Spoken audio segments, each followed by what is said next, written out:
तो hello guys, कैसे हो आप सब। उम्मीद करता हूँ बहुत अच्छे होगे और अपनी स्टडी को बहुत अच्छे से कंटिन्यू कर रहे होगे। करंट न्यूज़ डेली कैप्सूल का इस सेशन में आप सभी लोगों का बहुत बहुत ज़्यादा स्वागत है। और ये सेशन बहुत ज़्यादा इंपॉर्टेंट है। आज बात करने वाले हैं 16 अगस्त के अखबारों में छपी हुई सभी प्रमुख सुर्खियों के बारे में।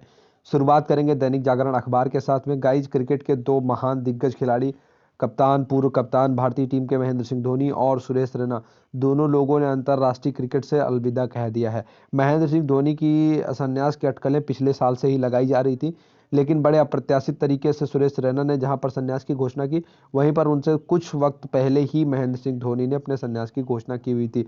गौरतलब है कि महेंद्र सिंह धोनी और सुरेश रैना दोनों फिलहाल आईपीएल में चेन्नई सुपर किंग्स के लिए खेलते हैं और दोनों के बीच की दोस्ती जग जाहिर है। तो क्रिकेट के दो बड़े दिग्गज खिलाड़ी सुरेश रैना और महेंद्र सिंह धोनी, दोनों लोगों ने क्या किया हुआ है, संन्यास की घोषणा अभी हाल ही में कर दी है। गाइज, एलओसी से एलएसी तक देंगे माकूल जवाब। देश को संबोधित करते हुए भारतीय प्रधानमंत्री नरेंद्र मोदी जी ने लाल किले की प्राचीर से एक साफ संकेत दिया है चीन और पाकिस्तान को। प्रधानमंत्री ने कहा कि आतंकवाद और विस्तारवाद दोनों से भारत प्रतिबद्धता के साथ लड़ रहा है। बात करेंगे अगर हम इनके संबोधन की अहम बातों के बारे में, तो कोरोना से जुड़े हुए सुरक्षा प्रोटोकॉल के जरिए इस बार लाल किले में लोगों की जो भीड़ थी वो कम रही और शारीरिक दूरी का बहुत ज़्यादा ध्यान रखा गया। लाल किले से लगातार 7वीं बार राष्ट्र को संबोधित करने वाले जो नरेंद्र मोदी जी हैं, ये देश के पहले गैर कांग्रेसी पीएम बन गए हैं। गाइज, इसके अलावा अगर हम बात करें तो पीएम ने नई शिक्षा नीति के साथ देश के भविष्य की और दिशा और गति का खाका भी यहाँ से खींचा। सेना के आधुनिकीकरण को लेकर के देश में हो रही हथियारों के निर्माण से जुड़े हुए कदमों की समीक्षा की और इस पर जोर दिया। बॉर्डर के इलाकों में 1 लाख से ज़्यादा एनसीसी कैडेट तैयार करने की योजना का ऐलान किया, जिसमें 1/3 जो होंगी वो लड़कियां होंगी। इसके अलावा और भी अगर हम देखें कि भारतीय प्रधानमंत्री ने क्या कहा, तो उन्होंने राम मंदिर का जिक्र यहाँ पर किया। जम्मू कश्मीर में अनुच्छेद 370 के खत्म किए जाने का जिक्र किया। देश के सभी 6 लाख गांवों में अगले 1000 दिनों में ऑप्टिकल फाइबर सुविधा पहुंचाने की बात प्रधानमंत्री जी ने की हुई है। इसके अलावा भारतीय प्रधानमंत्री ने कहा कि अब हमें मेक इन इंडिया के साथ साथ मेक फॉर वर्ल्ड की ओर भी बढ़ना होगा। और भारतीय प्रधानमंत्री ने कहा कि हम कब तक कच्चा माल बाहर भेज करके तैयार हो रही वस्तुओं का आयात करेंगे, अब यह सिलसिला बंद होना चाहिए। आज दुनिया के बड़ी कंपनियां भारत की ओर देख रही हैं। पिछले वित्त वर्ष में एफडीआई में 18% की जो वृद्धि है वो हुई है। प्रधानमंत्री ने 110 लाख करोड़ रुपए की राष्ट्रीय इंफ्रास्ट्रक्चर परियोजना पाइपलाइन में की उसकी घोषणा की हुई है, जिससे अर्थव्यवस्था को गति मिलेगी और रोजगार के अवसर बनेंगे। अलग अलग सेक्टर में करीब 7000 परियोजनाओं से इंफ्रास्ट्रक्चर के क्षेत्र में क्रांति पैदा की जाएगी। देश को ग्लोबल मैन्युफैक्चरिंग हब बनाने के लिए भारत की नीतियां, प्रक्रियाएं, उत्पादन को दुनिया में सबसे अच्छा बनाया जाएगा, तभी एक श्रेष्ठ भारत का सपना साकार होगा। ये बातें कही हैं लाल किले से भारतीय प्रधानमंत्री नरेंद्र मोदी जी ने, और ये 74वें स्वतंत्रता दिवस पर देश को संबोधित कर रहे थे। गाइस, इसी मौके पर पीएम ने नेशनल डिजिटल हेल्थ मिशन का भी आगाज किया हुआ है। तो चलिए मैं आपको बताता हूं कि national digital health mission guys है क्या। जो नेशनल डिजिटल हेल्थ मिशन होगा दोस्तों, ये देश में सबसे बड़ा यूनिवर्सल हेल्थ कवरेज की दिशा में सबसे बड़ा कदम होगा। अब देश के हर नागरिक के स्वास्थ्य का डाटा डिजिटल रूप से उपलब्ध होगा। डॉक्टर की पर्ची से लेकर जांच की रिपोर्ट तक कंप्यूटर, लैपटॉप या मोबाइल फोन पर आसानी से देखी जा सकेगी। प्रधानमंत्री नरेंद्र मोदी ने लाल किले से इसके लिए देशव्यापी नेशनल डिजिटल हेल्थ मिशन का आगाज किया। उनके अनुसार भारत में हेल्थ सेक्टर में यह नई क्रांति लेकर के आएगा। सभी को मिलेगी health ID. National digital health mission की रूपरेखा प्रस्तुत करते हुए मोदी ने कहा, इसमें इलाज में आने वाली सभी परेशानियों को कम करने के लिए टेक्नोलॉजी का बहुत ही सुविचारित रूप से उपयोग किया जाएगा। इसके तहत प्रत्येक भारतीय को एक हेल्थ आईडी दी जाएगी, जो बैंक खाते की तर्ज पर स्वास्थ्य खाते के रूप में काम करेगी। किसी भी बीमारी और इसके इलाज का ब्यौरा इस आईडी में दर्ज होगा। हेल्थ आईडी देखकर डॉक्टर मरीज के सारे पुराने इलाज, ली गई दवाइयां और जांच की रिपोर्ट्स को ऑनलाइन देख सकेंगे। जल्दी उपलब्ध होगी कोरोना की वैक्सीन। पीएम ने कोरोना की 3 वैक्सीन के भारत में ट्रायल के विभिन्न स्तरों पर होने की जानकारी देते हुए कहा कि इसके लिए वैज्ञानिकों की हरी झंडी का इंतजार है। वैक्सीन के उत्पादन से लेकर लोगों तक इसे पहुंचाने के लिए वितरण की पूरी तैयारी हो चुकी है। वैज्ञानिकों की हरी झंडी मिलने के बाद वैक्सीन हर भारतीय तक कम से कम समय में कैसे पहुंचे, इसका खाका भी तैयार है। तो गाइस, जो पीएम ने नेशनल डिजिटल हेल्थ मिशन का आगाज किया है, ये वाकई में एक सरकार का बड़ा सराहनीय और बहुत बड़ा कदम है। इसके अंतर्गत क्या किया जाएगा, हर नागरिक को एक हेल्थ कार्ड उपलब्ध कराया जाएगा और इस हेल्थ कार्ड में जैसे बैंक खाते में हमारी सारी डिटेल सेव होती है हमारे अकाउंट से रिलेटेड, वैसे ही हमारी बीमारियों से जुड़ी हुई सारी जो डिटेल्स होंगी इस कार्ड में सेव होंगी और ये कार्ड हमें इस चीज़ में मदद करेगा कि हम कहीं पर भी जाकर के अपना इलाज कराएं तो वहां पर उस डॉक्टर को, जिस डॉक्टर को हम अपने इलाज के लिए जाएंगे जिसके पास में, उसको क्या होगा, हमारी सारी पुरानी बीमारियां, जानकारियां और ली गई दवाइयों के बारे में जानकारी मिल जाएगी।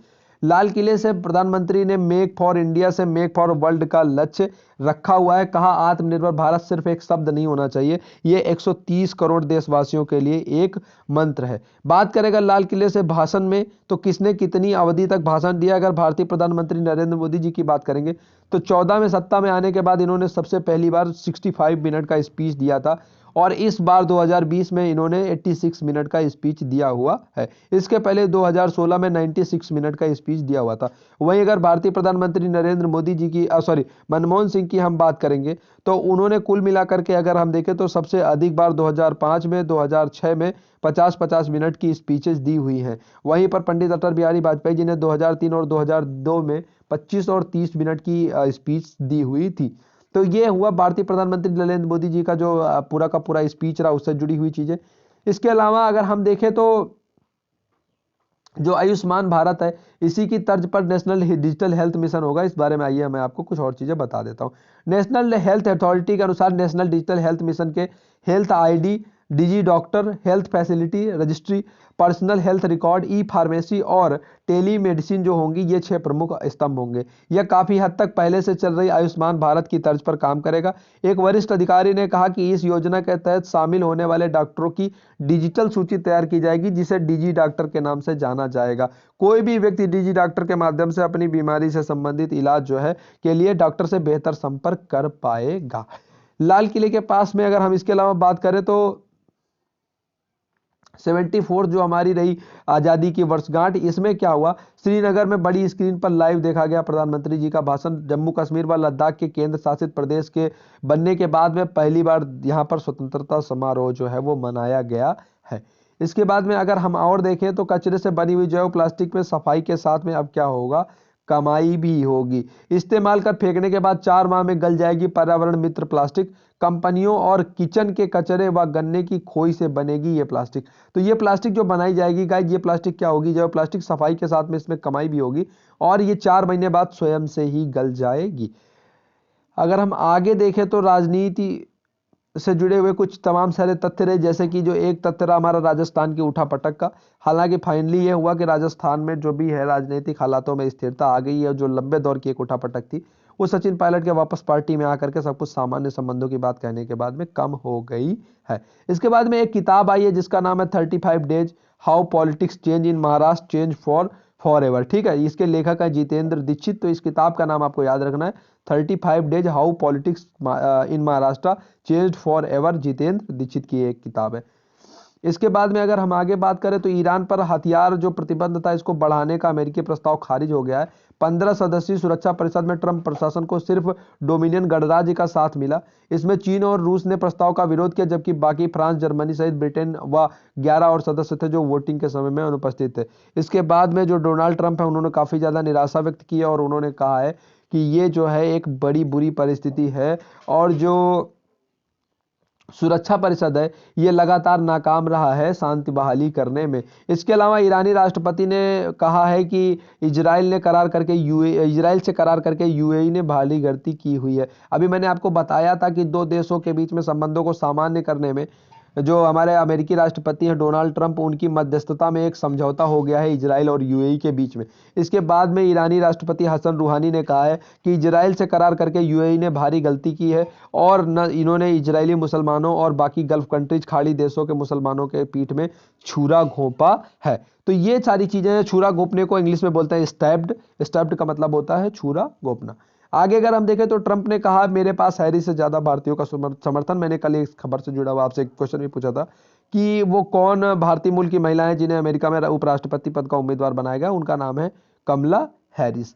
आगे अगर हम देखें तो भारतीय जो हमारे कप्तान रहे हैं, पूर्व भारतीय कप्तान रहे हैं महेंद्र सिंह धोनी, उनके संन्यास की खबर कल पूरे अखबार में कल और परसों के पूरे अखबारों में छाई नहीं। इसके अलावा महेंद्र सिंह धोनी के अलावा सुरेश रैना ने भी संन्यास की घोषणा कर दी हुई है। अंतर्राष्ट्रीय कैरियर में महेंद्र सिंह धोनी ने कुल मिलाकर के 538 मैच खेले हैं, जिसमें उन्होंने 17,266 रन बनाए हैं, जिसमें 16 शतक और 108 अर्धशतक हैं। कुल मिलाकर के 359 छक्के लगाए और 634 कैच पकड़े हैं। 195 स्टंप और सर्वश्रेष्ठ स्कोर इनका रहा 224। इन्होंने कुल मिलाकर के विकेट के पीछे 829 शिकार किए हुए हैं।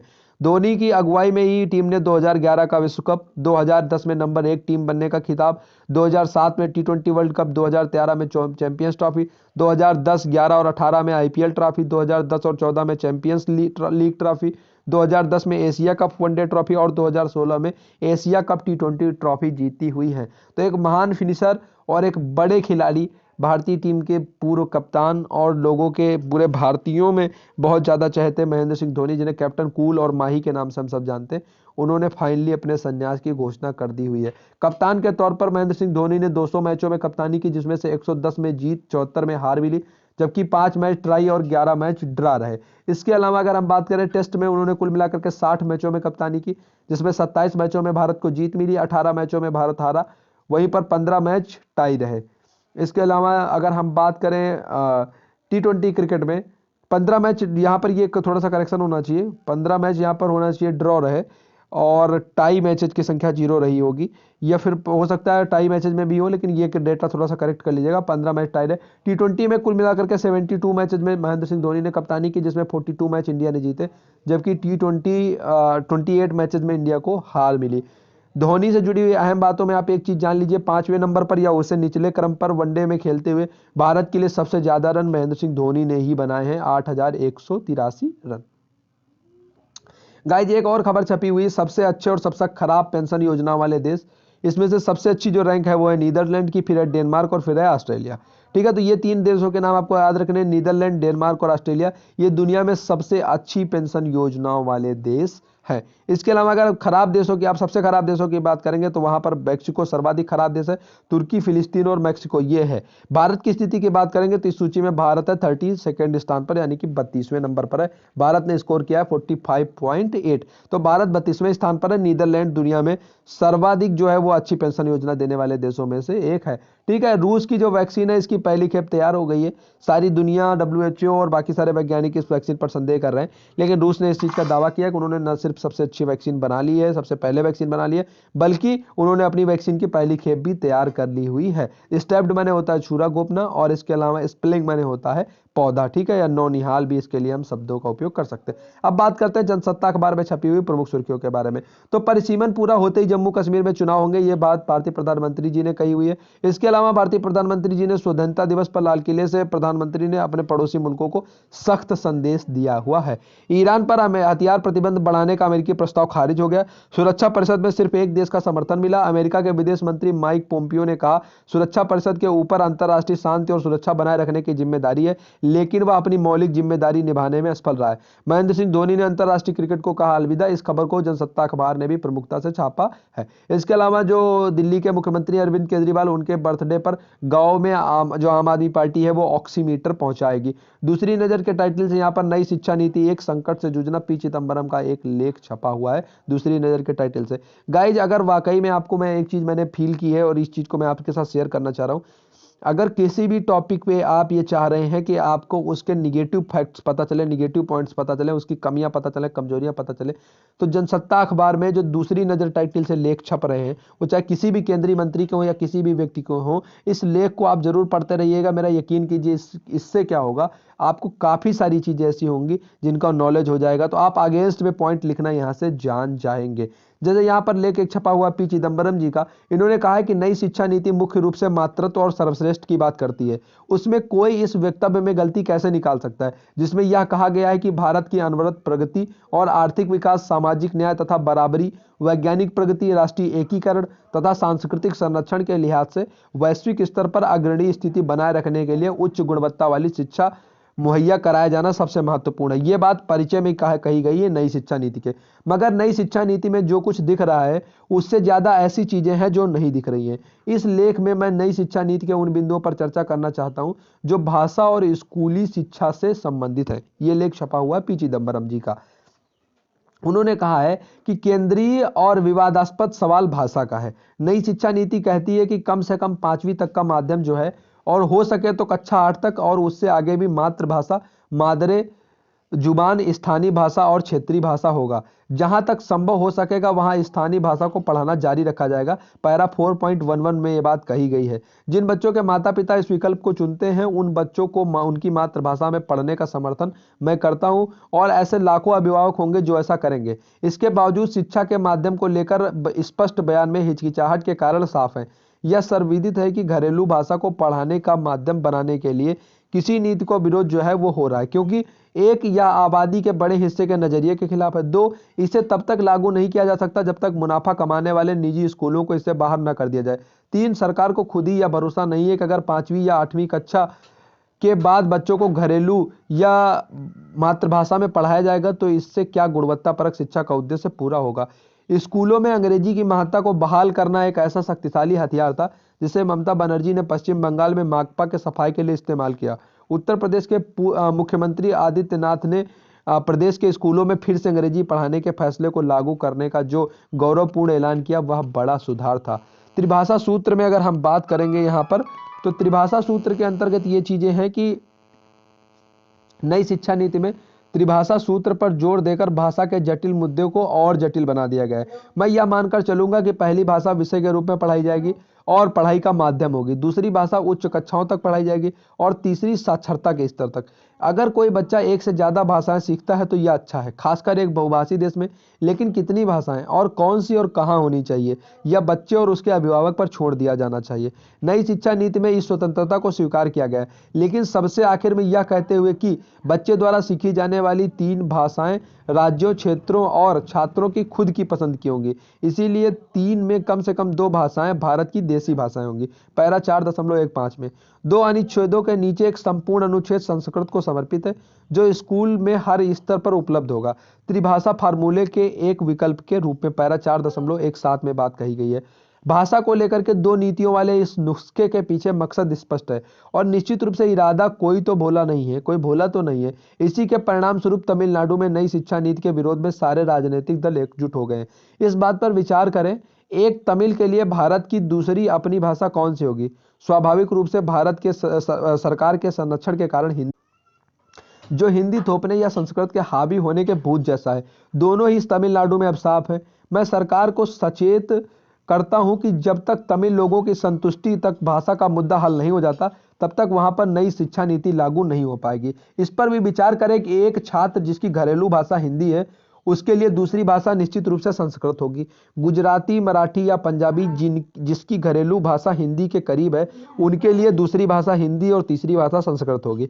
इनमें से कोई भी उस भाषा को नहीं चुनेगा जिसकी उत्पत्ति का मूल संस्कृत है। इसके अलावा उन्हें अंग्रेजी सीखने की जरूरत भी नहीं हो सकती 3 में 1 भाषा के रूप में। इस प्रकार यह भारी असमानता और भेदभाव है। तीसरा पॉइंट यह है कि शिक्षा जन कल्याणकारी नहीं है। उच्च शिक्षण संस्थानों के मामले में नई शिक्षा नीति पूरी तरह से वर्गीकृत है, जिसमें सिर्फ 2 प्रकार के शिक्षण संस्थान होंगे, सरकारी और गैर लाभकारी संस्थान। हालांकि जब बात स्कूली शिक्षा पर आती है तो नई शिक्षा नीति अलग ही दिखती। क्यों?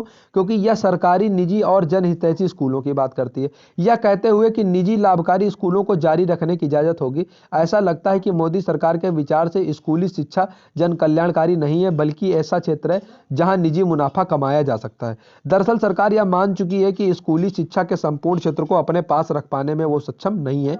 एक बार मुनाफे के लिए निजी स्कूलों को इजाजत मिल गई तो भाषा या पाठ्यक्रम या शिक्षकों के मानक स्तर पर या नई शिक्षा नीति के किसी भी उद्देश्य के मामले में एक समान नीति को लागू करना मुश्किल हो जाएगा। मुनाफे कमाने वाले निजी स्कूल विशुद्ध कारोबार कर रहे हैं, वे अधिकतम मुनाफे के लिए कुछ भी करेंगे। वह देंगे जो बाजार चाहेगा। पढ़ाई के माध्यम के रूप में अंग्रेजी, निजी संस्थान, कोचिंग, शनिवार और रविवार को कक्षाएं, रट्टा लगाने वाली शिक्षा, परीक्षाओं पर ध्यान, खेल की कीमत पर पढ़ाई आदि। स्कूली शिक्षा के मकसद मकसदों को हासिल कर पाने में अगर नई शिक्षा नीति नाकाम रहती है तो यह मुनाफा कमाने वाले निजी स्कूलों की वजह से होगा, नई शिक्षा नीति के बारे में और बाद में। तो ये दूसरी नज़र में नई शिक्षा नीति एक संकट से जूझना पी चिदम्बरम का बहुत महत्वपूर्ण लेख है। इस लेख को आप एक बार फिर पढ़िएगा, बार बार पढ़िएगा, और जितने लेख दूसरी नज़र में छपेंगे मैं उनकी PDF फाइल वीकली बना के आपको भेजता रहूँगा। इसको बार बार आप पढ़िएगा और फिर इसको अपने अंदर आत्मसात करने का प्रयास कीजिएगा। नई शिक्षा नीति के बारे में आप बहुत बेहतर ढंग से लिख पाएंगे, क्योंकि मुझे पूरी उम्मीद है कि इस बार जितने भी लोग मेंस लिखेंगे PT क्लियर करने के बाद में, नई शिक्षा नीति से जुड़ा हुआ एक क्वेश्चन हमें जरूर देखने को मिलने वाला है। और विशेष रूप से मेरा मानना है कि ये क्वेश्चन नई शिक्षा नीति की जुड़ी हुई कमियों और सुधारों से होगा, या फिर हमारे नजरिए पर्सपेक्टिव से जुड़ा हुआ क्वेश्चन पूछा जाएगा। ऐसे में इन लेख्स को पढ़ना जो नई शिक्षा नीति की आलोचना कर रहे हैं बहुत ज्यादा जरूरी है। विशेष तौर से हमने देखा यहाँ पर पी चिदम्बरम जी ने अंग्रेजी भाषा को पढ़ाएं या फिर अंग्रेजी में पढ़ाएं, इस चीज पर एक सवाल खड़ा किया है। दूसरा, जो त्रिभाषा का सूत्र दिया गया है कि 2 स्थानीय भाषाएं होंगी, एक उस छात्र की मनपसंद की भाषा होगी, इस मुद्दे पर पूरा तमिलनाडु, वाकई में जो पूरी सिचुएशन क्रिएट हुई है, सारे राजनीतिक दल एकजुट हो गए, क्योंकि ये भाषा थोपने जैसी बात है। और आपको मालूम है कि खास तौर से दक्षिण भारत में तमिल भाषी राज्यों में वहां पर हिंदी को लेकर के कितना ज्यादा विरोध प्रदर्शन रहा है, क्योंकि वो अपनी मूल भाषा को लेकर के बहुत ज्यादा ही कुछ पजेसिव है। इसके अलावा तीसरी जो चीज ये है कि कहा गया कि उच्च स्तर पर 2 प्रकार का होगा, एक जो होगा वो हमारी होगी जन कल्याणकारी शिक्षा, और दूसरे होंगे अलाभकारी संस्थान। लेकिन जहां तक प्राइमरी एजुकेशन की बात है, वहां पर 3 प्रकार के स्कूल है, लाभकारी, गैर अलाभकारी और सरकारी। तो वहां पर जो ये सिचुएशन है, तो जो यहाँ पर जो व्यावसायिक संस्थानों की अनुमति दी गई है, जैसे ही व्यावसायिक संस्थानों की अनुमति दे दी गई है यहाँ पर नई शिक्षा नीति में, वैसे ही नई शिक्षा नीति की असफलता का जो सबसे बड़ा कारण है वो भी पैदा कर दिया गया है। क्योंकि प्राइवेट स्कूल्स की स्थिति क्या है ये हम सारे लोग देख रहे हैं, देख चुके हैं, समझ चुके हैं। और पी चिदम्बरम जी ने भी कहा है कि प्राइवेट स्कूलों का लक्ष्य सिर्फ और सिर्फ विशुद्ध रूप से मुनाफा कमाना ही है। ऐसे में उनको नई शिक्षा नीति से कोई मतलब नहीं होगा, वो सिर्फ वही बेचेंगे जो बाजार चाहता है। यानी कि लोग जिस प्रकार का चाहते हैं, मूर्ता जिस प्रकार की चाहते हैं, वो उसी प्रकार की मूर्ता करेंगे, वो उसी प्रकार की पढ़ाई करवाएंगे जैसा वो करना चाहते हैं। फिर पाठ्यक्रम, गुणवत्ता और सब कुछ एकदम हाशिए पर चला जाएगा, और वही होगा जो अभी तक होता आ रहा है। तो जब तक हम इन निजी शिक्षा संस्थानों पर अंकुश नहीं लगाएंगे, इन्हें पूरी तरीके से खत्म नहीं करेंगे, नई शिक्षा नीति सफल नहीं हो पाएगी। और दूसरी चीज ये भी है कि सरकार भी यह मान चुकी है कि पूरे एजुकेशन सिस्टम को उसके बल पर, अपने बल पर रख पाना और चला पाना उसके बस की बात भी नहीं है। तो एजुकेशन के क्षेत्र में बहुत ज्यादा गौर करने की जरूरत है, और एक बड़ा हिस्सा लगाने की जरूरत है अपने देश को शिक्षित बनाने के लिए। पूरी इकोनॉमी से जुड़ा हुआ भी पूरा शिक्षा लगाने की जरूरत है।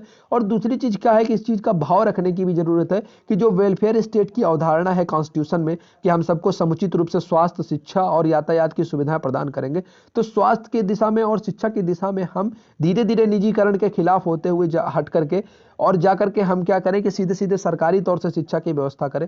लेकिन हाल फिलहाल के वक्त में और जिस प्रकार की सरकार की नीतियां हमें दिखाई पड़ रही हैं, निजीकरण के खिलाफ सरकार का कोई कदम उठेगा ये सोचना सिर्फ और सिर्फ एक कोरी कल्पना ही होगी।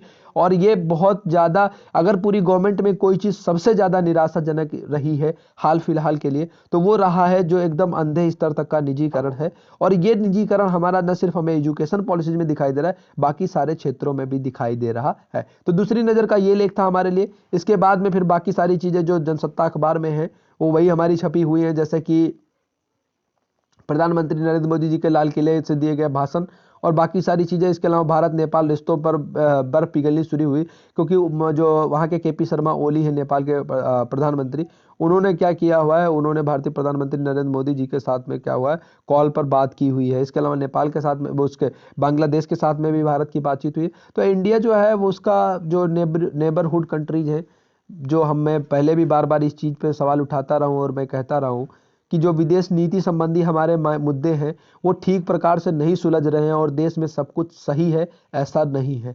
तो इस चीज़ को बहुत ज़्यादा, जो हमारी फॉरेन पॉलिसीज है उस पर बहुत ज़्यादा गौर करने की ज़रूरत है, और पड़ोसी कंट्रीज के साथ में स्पेशली डायलॉग्स बढ़ाने की बहुत ज़्यादा ज़रूरत है। तो जो बीच में बहुत ज़्यादा संवादहीनता आई है और जो हमारे विचारों में बहुत ज़्यादा एकदम अचानक से जो चेंजेज आए हैं, उसकी वजह से जो हमारे नेबर कंट्रीज हैं उनका चीन के पाले में चला जाना बड़ी स्वाभाविक सी घटना है। और जहां पर चीन इतना ज़्यादा हमारे सामने डोमिनेटिंग है, वहां पर हमें हर एक कदम बहुत फूंक फूंक करके रखना होगा। तो ये सिचुएशन हमारी फॉरेन पॉलिसीज में गाइज कुल मिला करके जो एक बड़ी और अच्छी खबर कुल मिला करके हमें देखने को मिली है वो है नेशनल हमारा हेल्थ मिशन, और जो ये पूरा का पूरा जो आ रहा है, अगर ये ठीक प्रकार से देश में लागू होता है तो मुझे लगता है कि ये स्वास्थ्य के क्षेत्र में एक बड़ी क्रांति होगी। अगर शिक्षा के क्षेत्र में भी इसी प्रकार से हमें एक अच्छी क्रांति देखने को मिलती है तो हमें पूरी उम्मीद है कि आने वाले सालों में हम देश को बेहतर प्रगति के रास्ते पर ले जा सकेंगे। तो आज के सेशन से आप सभी लोग जुड़े, इसके लिए बहुत बहुत आभार और धन्यवाद।